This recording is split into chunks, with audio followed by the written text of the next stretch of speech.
Pandian store upcoming எபிசோடில் மீனாவும் ராஜும் கோமதிட்ட பேசுகிறாங்க. அந்த சந்தோஷத்தில் எப்படி அது மாமாட்டையும் பேசிட்டோம் அப்படின்னா பழையபடி எந்த பிரச்சனையும் இல்லாமல் நம்ம ரொம்ப ஹாப்பியாக இருக்கலாம் அப்படிங்கிற மாதிரி மீனாவும் ராஜுவும் பேசிக்கிறாங்க. அப்போ வந்து தங்கமேலு, என்ன மீனா ராஜு, ரெண்டு பேரும் காலையிலேயே பயங்கரமாக பேசிகிட்டு இருக்கீங்க, ஆனால் என்னை பார்த்தது மட்டும் நீங்கள் அப்படியே அமைதியாகிறீங்க, நீங்கள் என்னை பற்றி தானே பேசிட்டு இருந்தீங்க அப்படின்னு தங்கமேல் கேட்குறாங்க. உடனே மீனா சொல்கிறாங்க, ஐயோ அதெல்லாம் இல்லைக்கா, அத்தை பேசிட்டாங்க, ஆனால் மாமா என்ன பேசாமல் இருக்காங்களே, அதான் எப்படி பேச வைக்கலான்னு யோசிச்சுட்டு இருந்தோம், பேசிட்டு இருந்தோம் அதை பற்றின்னு சொல்ல, இல்லை நீங்கள் பொய் சொல்கிறீங்க, நீங்கள் ரெண்டு பேரும் என்னை பற்றி தான் பேசியிருந்தீங்க, அதனால தான் நான் வந்த உடனே ரெண்டு பேரும் அமைதியாகிட்டீங்க, என்ன பேசுனீங்க என்னை பற்றி நீங்கள் அப்படின்னு கேட்க மீனா சொல்கிறாங்க, ஏங்க்கா உங்களை பற்றி நாங்கள் பேச போகிறோம், உங்களை பற்றி பேசுறதுக்கு என்ன இருக்குது, நீங்கள் என்ன தப்பு பண்ணுறீங்களா, ஏதாவது மறைக்கிறீங்களா நாங்கள் உங்களை பற்றி பேசுறதுக்கு அப்படின்னு சொல்ல, ஐயோ அதெல்லாம் ஒன்றும் இல்லை மீனா, நான் என்ன தப்பு பண்ண போகிறேன் அப்படின்னு சொல்கிறாங்க தங்கமேலு. அப்புறம் ஏன்க்கா நாங்கள் ஜென்ரலாக பேசிகிட்டு இருந்தோம், மாமா தான் பேச மாட்டாரு, மூஞ்ச கூட பார்க்க மாட்டாரு, என்ன பண்ணலாம், என்ன பண்ணால் அவர் கோபம் குறையும் அப்படிங்கிற மாதிரி யோசிச்சுட்டு இருந்தோம்க்கா அப்படின்னு சொல்ல, தங்கமேல் ஒன்று அதுக்கு என்ன மீனா, நான் மாமாடி சொல்லி பேச வைக்கிறேன் அப்படின்னு சொல்லிட்டு தங்கமேல் போகிறாங்க. இந்த பக்கம் மீனா ராஜுவும் பார்ப்போம் ராஜு எப்படியாவது மாமா பேசுவார் புரிஞ்சுப்பார் அப்படிங்கிற மாதிரி சொல்கிறாங்க. சொல்லிட்டு இங்கே மீனா கிளம்பி வெளில வரும்போது பாண்டியனை பார்க்குறாங்க. பாண்டியனை பார்த்தும் கூட பாண்டியன் மீனாவுடைய முகத்தோட பார்க்காம திரும்பிக்கிட்டு போயிடுறாரு. அதை பார்த்தா மீனாவுக்கு ரொம்ப கஷ்டமாக இருக்குது, என்னடா இவர் இப்படி பண்ணுறாருன்னு சொல்லிட்டு நேராக கடைக்கு போகிறாங்க. கடையில் பாண்டியன் இருக்காரு, பாண்டியன்கிட்ட பேசி புரிய வைக்கிறாங்க. ஸோ எங்கள் குடும்பத்தில் எங்கள் அப்பாவுக்கும் அம்மாவுக்கும் அப்புறம் நான் உங்களை தான் எங்கள் அப்பா அம்மாவை பார்த்து மதிச்சிட்ருக்கேன். ஸோ பிள்ளைங்க தப்பு பண்ணிட்டாங்க அப்படின்னா அதுக்காக அவங்களை தூக்கி எரிஞ்சிடணும், அவங்க மேலே கோவப்படணும், அவங்கள்ட்ட பேசக்கூடாது அப்படிங்கிறது இல்லை மாமா. ஸோ உங்களுக்கு எங்கள் மேலே கோவம் வந்துச்சு அப்படின்னா 2 அடி அடிங்க, திட்டுங்க, அதுக்கெலாம் உங்கள் எல்லாத்துக்கும் உரிமை இருக்குது. ஆனால் அதுக்காக பேசாமல் மூஞ்சி தூக்கி வச்சுட்டு இருக்கிறது நல்லாவும் மாமா இருக்குது. ஒரு வீட்டில் இருக்கோம், அப்படி இருக்கும்போது நீங்கள் இப்படி இருக்கிறது எனக்கு ரொம்ப கஷ்டமாக இருக்கு மாமா. உங்கள் முகத்தை பார்த்தா நீங்கள் முகத்தை திரும்பிக்கிறீங்க, தண்ணி கொடுத்தா குடிக்க மாட்டீங்க, காஃபி கொடுத்தா தூக்கிடுறீங்க, இதெல்லாம் பார்க்கும்போது எவ்வளோ கஷ்டமாக தெரியுமா இருக்குது எனக்கு. ஸோ வேலைக்கு போகவே பிடிக்கல, வேலைக்கு போனாலும் திரும்ப வீட்டுக்கு வருமானு நினச்சா அதை விட ரொம்ப கஷ்டமாக இருக்குது. நீங்கள் என்ன பண்ணுவீங்க ஏது பண்ணுவீங்கன்னு சொல்லி அதை நினச்சி எனக்கு வீட்டுக்கு வரவே பிடிக்கல மாமா அப்படின்ற மாதிரி மீனா ரொம்ப ஃபீல் பண்ணி அழுகுறாங்க. அதில் ஒட்டுமொத்தமாக உருகி போன பாண்டியன், அப்படிலாம் இல்லைப்பா, ஏதோ கோவத்தில் நான் அப்படிலாம் இருந்துட்டேன், எனக்கு இப்போ கோவம்லாம் போயிடுச்சு, நான் பண்ண தப்பு தான் விட்டுருங்க, இனிமேல் நான் கண்டிப்பாக உங்கள்கிட்ட எப்போதும் போல பேசுவேன் அப்படின்னு சொல்லி பாண்டியன் மீனாவை அனுப்பி வைக்கிறாரு. அதே மாதிரி காலையில் பேசும்போது கோமதி சொல்கிறாங்க, நீங்கள் பேசலன்னு சொல்லி பசங்களும் அவங்கள்ட்ட பேசாமல் இருக்காங்கன்னு சொன்னது ஞாபகத்து வருது. அப்பா செந்தில் கடைக்கு வந்தோடனே செந்தில கண்டபிடிச்சு திட்டுறாரு பாண்டியன். ஏண்டா கட்டின பொண்டாட்டிக்கிட்ட உனக்கடா அப்படி கோவம், அவள் தப்பு பண்ணிட்டான்னு சொல்லி நான் கோவமாக இருந்தேன், ஓகே, நான் வந்து உங்களை யாரையாவது உங்கள் பொண்டாட்டிகிட்ட பேசலாம்னு சொன்னா, அப்படி இருக்கும்போது காதலிச்சு கல்யாணம் பண்ணிக்கிட்டீங்க, ஆனால் நீங்கள் என்னடா உங்கள் பொண்டாட்டிலாம் இப்படிலாம் இருக்கீங்க. ஸோ எந்த பிரச்சனை இருந்தாலும் சரி கண்டிப்பாக பேசி புரிய வைக்கணும், பேசினா மட்டும்தான் பிரச்சனை இல்லாமல் இருக்க முடியும் அப்படின்னு சொல்லி செந்தில் அப்படி திட்டுறாரு பாண்டியன். உடனே செந்தில் சொல்கிறாரு, என்னமாம்மா இவர் கோவப்பட்டால் நம்மளும் கோவப்பண்ணுங்கிறாரு, இவர் பேசிட்டா நம்மளும் எல்லாத்தையும் விட்டுட்டு பேசுங்கிறாரு, இவருக்கு பிடிச்சா அவங்களுக்கு பிடிக்கணும், இவருக்கு பிடிக்கலாம் பிடிக்கூடாதா அப்படிங்கிற மாதிரி கேட்குறாரு பழனிக்கிட்ட. அதுக்கு பழனி சொல்கிறாரு, ஏண்டா உங்கள் அப்பா எப்படா அப்படி சொன்னார், அவர் கோவமாக இருக்குன்னு தான் சொன்னார், அதுக்காக நீங்கள் நாளா கோவமாக வந்து பேசாமல் இருந்தீங்க, அவரும் வந்து உங்கள்கிட்ட சொன்னாரா, எனக்கு பிடிக்கல, அவங்க பண்ண தப்பு, அவங்கள்ட்ட பேசக்கூடாதுன்னு அவராக சொன்னார், நீங்கள் தான்டா முடிவு பண்ணிக்கிட்டீங்க அப்படிங்கிற மாதிரி பழனி சொல்ல செந்திலுக்கு ஒரு மாதிரியாக இருக்குது. சே நாம் பண்ணோம் தப்பு போல், நாம் மீனாவை புரிஞ்சுக்கிட்டு பேசியிருக்கணும், நாம் தான் கொஞ்சம் அவசரப்பட்டுட்டோம் அப்படிங்கிற மாதிரி இந்த இடத்துல செந்தில் ரொம்ப ஃபீல் பண்ணுறாரு. ஸோ கண்டிப்பாக அன்றைக்கி நைட்டு போயிட்டு மீனாட்ட எப்படியாவது நாம் பண்ண தப்பு தான் சொல்லிட்டு பேசிடணும் அப்படிங்கிற மாதிரி செந்தில் முடிவு பண்ணுறாரு. ஸோ பாண்டியன் இங்கே செந்திலை போய் திட்டிட்டு ஜாமாங்கத்துக்காக கடத்தருக்கு போகிறாரு. அப்படி பஜாருக்கு போகிற வழியில் அவருக்கு தெரிஞ்ச ஒரு முக்கியமான நபரை பார்க்குறாரு. பார்த்தோன்னே அவங்க கேட்குறாங்க, அண்ணா பாண்டியண்ணே எப்படி இருக்கீங்க, நல்லா இருக்கீங்களான்னு கேட்க, நல்லா இருக்கு தம்பி, எப்படி இருக்கீங்க நீன்னு கேட்க விசாரிக்கிறாரு. அண்ணா தப்பாக நினச்சிக்காதீங்க, லாஸ்ட்டாக உங்கள் பையனுக்கு கல்யாணம் சொல்லி பத்திரிக்கைலாம் வச்சுருந்தீங்க, அப்போதைக்கு நான் வேற ஒரு வேலையாக அர்ஜென்ட்டாக போயிட்டேன், கல்யாணத்துக்கு வர முடியல, தப்பாக நினச்சிக்காதீங்கண்ணா அப்படின்னு சொல்ல, அதெல்லாம் ஒன்றும் இல்லைப்பா, இருக்கட்டும் இதில் என்ன இருக்குது அப்படின்னு சொல்லி பாண்டியன் சொல்கிறாரு. உடனே அவர் கேட்குறாரு, சரிங்கண்ணே நம்ம பக்கத்து ஊர் தானே பொண்ணு ஃபோட்டோ இருக்கானே அப்படின்னு சொல்ல, இருக்குதுப்பா இந்த பாரு அப்படின்னு சொல்லி பாண்டியன் ஃபோட்டோ காட்டுறாரு. பார்த்த உடனே, அண்ணே இது இந்த பாக்கியம் அவங்க பொண்ணு தானே அப்படின்னு சொல்லி கேட்க, ஆமாப்பா அவங்க பொண்ணு தான், ரொம்ப அழகாக வளர்த்துறாங்கப்பா பொண்ணு அவங்க அப்படின்னு சொல்ல, ஆமாண்ணே அந்த பொண்ணு நல்லா கொஞ்சம் படிக்கிற, மற்றபடி குடும்பத்துக்கு ஏற்ற பொண்ணு தானே அப்படின்னு சொல்ல, என்னப்பா சொல்கிற படிக்கலையா, ஏன்ப்பா என் குடும்பத்துலேயே நான் பார்த்ததுலேயே இவ தான்ப்பா நல்லா படித்த பொண்ணு, என் குடும்பத்துக்கு ரொம்ப ஏற்ற பொண்ணு, எம்ஏ இங்கிலீஷ் லிட்ரேச்சர் முடிச்சிருக்காப்பா அவ அப்படின்னு சொல்ல, என்னென்ன சொல்கிறீங்க, நீங்கள் சொன்னதெல்லாம் ஓகே, நல்ல பொண்ணு தான், குணமான பொண்ணு, நல்லா சமைக்க அந்த பொண்ணு, ஆமாப்பா நல்லா சமைப்பா, எல்லாம் ஓகே தானே, ஆனால் அந்த பொண்ணு படிக்கலைண்ணே, ஏன்னா அந்த குடும்பத்தில் அதிகமாக படிக்க வைக்கிற அளவுக்கு வசதி இல்லை, அதனால் இந்த பொண்ணு அதோட படிப்பை நிப்பாட்டிடுச்சு. இந்த பொண்ணுடைய கஷ்டம் பாருங்களேன், இந்த பொண்ணு வேற ஒரு நல்ல வீட்டில் பிறந்துச்சு அப்படின்னா இந்த பொண்ணு நேரம் ரொம்ப நல்லா வந்திருக்கலாம்.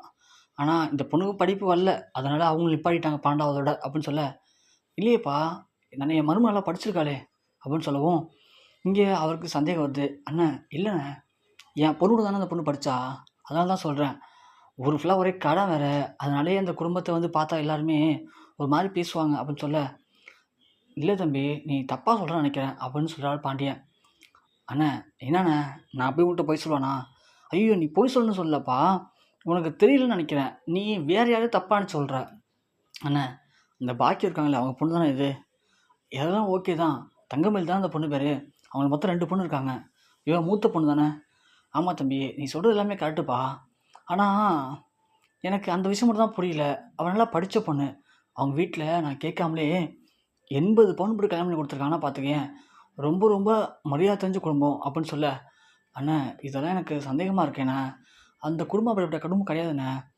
மளிகை ஜாமான் பாக்கி இருக்குன்னு சொல்லி கேட்க போனாலே இந்த குடும்பத்தில அசிங்கமா பேசுவாங்க. அந்த பாக்கியம் இருக்கே, அதுக்கு ஊர்பட்ட வாய்ண்ணே. அக்கம் பக்கத்தில இருக்கிற யாருமே அதுட்ட பேச்சு வச்சுக்க மாட்டாங்க. ஏன்னா, நாம கடன் குடுத்துட்டு கடன கேட்க போனாலே அந்த பொம்பள அப்படி பேசுவா. அதுக்கு பயந்துகிட்டு கடன் குடுக்க மாட்டாங்க. ஆனா, அப்படியும் கடன குடுத்துட்டு ஒரு சில பேரு வாங்க முடியாம அந்த பொம்பளைட்ட ரொம்ப கஷ்டப்படுறாங்கண்ணே." அப்படின்னு சொல்ல, "இல்லப்பா, நீ தப்பு தப்பா சொல்லிட்டு இருக்கியேப்பா." அப்படின்னு சொல்ல, "அண்ணே, நம்பிக்கை இல்லல்ல, ஒரே நிமிஷம் அண்ணே." அப்படின்னு சொல்லிட்டு, "அந்த ஃபோட்டோவ அப்படியே என் நம்பருக்கு அனுப்புங்களேன்." அப்படின்னு சொல்ல, "ஏன்ப்பா?" "இல்ல நீ அனுப்ப சொல்றேண்ணே." அப்படின்னு சொல்லி ஃபோட்டோவ அனுப்ப சொல்றாரு பாண்டியன. பாண்டியன் அனுப்பிச்சோனே அவரு நேரா அவருடைய பொண்ணுக்கு WhatsAppல அந்த ஃபோட்டோ அனுப்புறாரு. அனுப்பிட்டு கால் பண்ணி, "மகா, சொல்லுங்கப்பா. நான் உனக்கு ஒரு ஃபோட்டோ அனுப்பிச்சிருக்கேன். அந்த பொண்ணு யாருன்னு தெரிஞ்சா பாரும்மா." அப்படின்னு சொல்லி ஸ்பீக்கர்ல போடுறாரு இவரு. போட்டோனே அவருடைய பொண்ணு பார்த்துட்டு, "அப்பா, இது நம்ம தங்கமயிலுப்பா." அப்படின்னு சொல்றாங்க. "ஆமாம்மா, உன் கூட தான் அந்த பொண்ணு படிச்சது." "அப்ப என் கூட படிக்கல. எனக்கு முன்னாடி செட்டுப்பா அவங்க." அப்படின்னு சொல்ல, "ஓ! அப்படியாம்மா? ஏம்மா அந்த பொண்ணு நம்ம ஸ்கூல்ல எப்படி படிக்கும்?"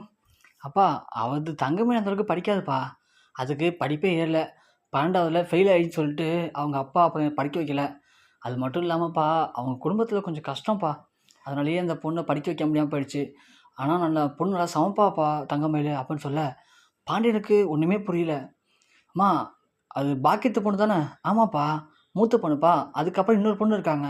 அப்படின்னு சொல்லவும், பாண்டியனுக்கு இங்க சந்தேகம் வருது. "அண்ணே, நான் சொல்றத தப்பா நெனச்சுக்காதீங்க. எனக்கு இந்த குடும்பத்த பத்தி நல்லாவே தெரியும். நீங்க விசாரிச்சு பண்ணீங்களா என்னன்னு தெரியல. ஆனா பொண்ணு நல்ல பொண்ணு தானே. ஆனா நீங்க சொல்ற மாரி குடும்பம் அந்த அளவுக்கு சரி இருக்காது. அதனால அந்த பக்கம் போனீங்கன்னா, அவங்க வீட்டுக்கு போம்போது கொஞ்சம் பார்த்து போங்கண்ணே. ஏன்னா, பேசுற வாயி உங்களையும் தப்பா பேசிறக்கூடாது பாருங்க." அப்படின்னு சொல்ல, பாண்டியனுக்கு ஒரு சந்தேகம் வருது. சரின்னு சொல்லிட்டு அப்படியே வீட்டுக்கு போறாரு. போன உடனே பாண்டியன் தங்கமயில கூப்பிடுறாரு. கூப்பிட்டு, "தங்கமயிலு, சொல்லுங்க மாமா. தண்ணி வேணுமா மாமா? காஃபி வேணுமா மாமா?" அப்படின்னு கேட்குறாங்க. "அதெல்லாம் ஒண்ணும் வேணாம்ப்பா. உன்ட்ட ஒண்ணு கேட்கணும்." "சொல்லுங்க மாமா." "என்ன மாமா?" அப்படின்னு கேட்க, "ஆஃபீஸுக்கு." "என்ன மாமா?" "இல்லப்பா, நம்ம கடைக்கு ஒரு ஆஃபீஸ்லேருந்து ஒரு லெட்ரு வந்திருக்கு. அது என்னன்னு புரியலப்பா எனக்கு." "அப்படிங்களா மாமா? காட்டுங்க." அப்படின்னு சொல்ல, அந்த லெட்டர வந்து குடுக்குறாரு. "இது என்ன போட்டிருக்கு படிச்சு சொல்லுப்பா." அப்படின்னு சொல்ல, அந்த லெட்ரு முழுக்க முழுக்க இங்கிலீஷ்ல இருக்கிற மாரியான லெட்டரா இருக்கு. அத பார்த்த உடனே மயிலுக்கு ஒண்ணுமே புரியல. மயில் ஒண்ணு, "ஐய்யய்யோ! இன்னும் இங்கிலீஷ்ல போட்டிருக்கு. தெரிலன்னு சொன்னா கண்டிப்பா மாமாட்ட நம்ம மாட்டிப்போம். ஏன்னா நம்ம எம்.ஏ இங்கிலீஷ் லிட்ரேச்சர் முடிச்சிருக்கோம்ல. ஏதாவது சொல்லி தானே ஆகணும்னு சொல்லிட்டு, என்னவா இருக்கும்?" அப்படின்னு சொல்லிட்டு, "மாமா, இதுவா மாமா? இது ஒண்ணும் இல்ல மாமா." அப்படின்னு சொல்ல, "இல்லப்பா, அதில என்ன போட்டிருக்குன்னு சொல்லப்பா கொஞ்சம்." அப்படின்னு சொல்ல, மயில் ஒண்ணு அப்படி படிக்கிற மாரி படிச்சுட்டு, "மாமா, அது ஒண்ணும் இல்ல மாமா.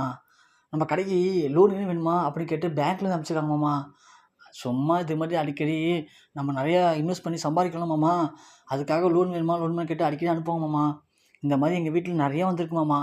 எங்க அப்பா பிசினஸ் பண்றாருல்ல மாமா, அவருக்கும் அடிக்கடி வந்துட்டு இருக்கும். நான் தான் படிச்சு சொல்லுவேன் இதெல்லாம். ஒண்ணும் இல்ல." அப்படின்னு சொல்லிட்டு அப்படின்னு சொல்றாரு. அப்போதைக்கு மீனா வேலைய முடிச்சுட்டு வராங்க.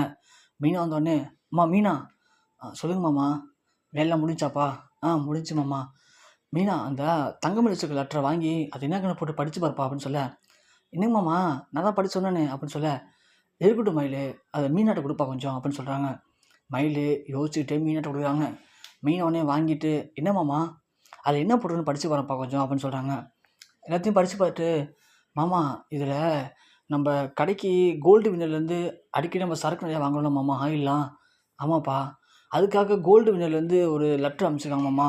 நீங்க இன்னும் கூட கொஞ்சம் அதிகமா ஆயில் வாங்குனீங்க அப்படின்னா, இவங்க கூட டைப் வச்சுக்கிட்டு அதன் மூலிமா நீங்கள் இன்னும் நிறைய லாபம் சம்பாதிக்கலாம்.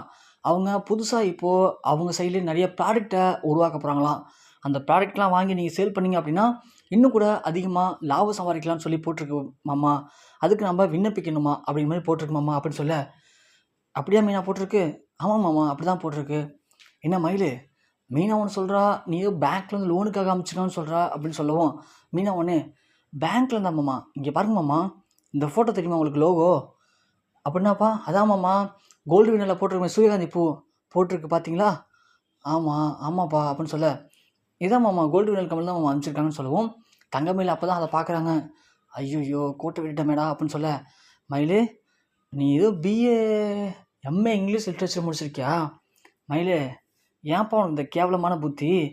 யார்ப்பா உன்னை இப்படிலாம் போய் சொல்லி சொல்ல சொன்னா அப்படின்னு சொல்லி பாண்டியன் கேட்க, என்னங்க மாமா இப்படிலாம் பேசுகிறீங்க அப்படின்னு சொல்லுவோம். சொல்லுப்பா அப்படின்னு சொல்லி பாண்டியன் கத்துறாரு. மயில் அப்படியே விடவெடுத்து போயிடுறாங்க. பயத்தில் எல்லாருமே ஒத்துக்கிறாங்க.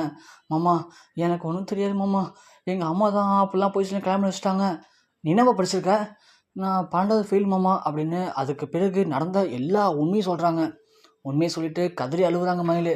என்னை மன்னிச்சிருங்க மாமா, நான் வேணும்னு எதுவும் பண்ணல மாமா, எங்கள் அம்மா தான் மாமா இப்படிலாம் போய் சொல்லி பண்ணிட்டாங்க, எனக்கு இதுக்கு சம்மந்தம் இல்லை மாமா, இதுக்காக என்னை துரத்திடாதுங்க மாமா, நான் இந்த வீட்டில் வாழணும்னு ஆசைப்படுறேன் மாமான்னு சொல்லிட்டு பாண்டியன் காலை பிடிச்சி கதறி அழுகுறாங்க தங்கமயில்.